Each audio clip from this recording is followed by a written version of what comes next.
Welcome to the Technology Inspiration Playlist.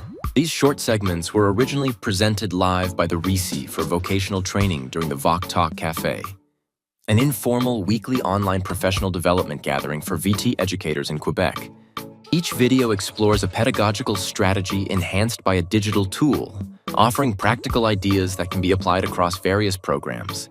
In just a few minutes, these insights aim to inspire creativity and support innovative teaching practices. Giving feedback to students, very often in VT there is resistance towards that. It's time consuming. Making it meaningful to students who don't know the trade yet is always delicate because we often speak a language that they don't really understand. Written feedback chits so very often miss the mark with a lot of students that are not comfortable with written material. Verbal feedback does not provide traces that we can track, where we can track the progress of students, record benchmarks to determine readiness for exam, etc., etc. So there are many digital solutions that offer possibility with that. The angle I want to tackle today is the idea of allowing learners to provide feedback to each other instead of always being the source of that feedback. It's inspired by an online app called Peer Grade. Peer Grade.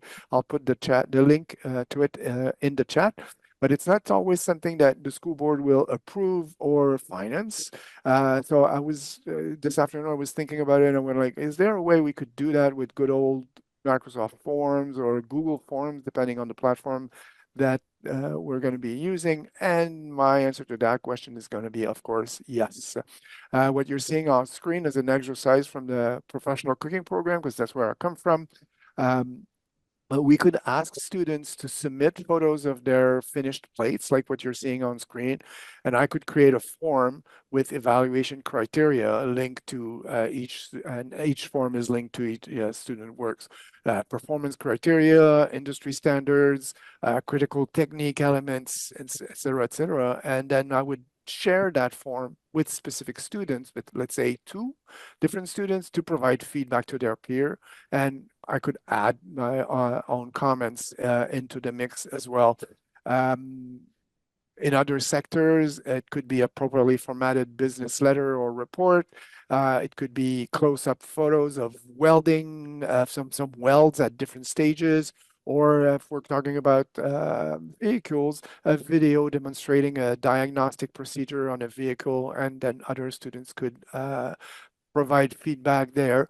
And then we don't have to be the only analyst of the students' work, but they could learn from teaching. They could learn from teaching from the observing the work of others. They have to like master their performance criteria. A few tips. Teachers have to provide clear criteria for feedback. I want to mention that we had in December, we had a Voc Talk Café on creating rubrics. That would recording of that is on YouTube. I'll put the link in the chat also. Make sure that you allow students to use different media to provide their feedback. Maybe they could upload a video or an audio file, provide a sketch or an infographic, annotate their peers' documents, not always answer a questionnaire. Encourage constructive comments rather than just praise or criticism. This is good, this is bad, it's not very constructive. Consider anonymous peer reviews to reduce bias.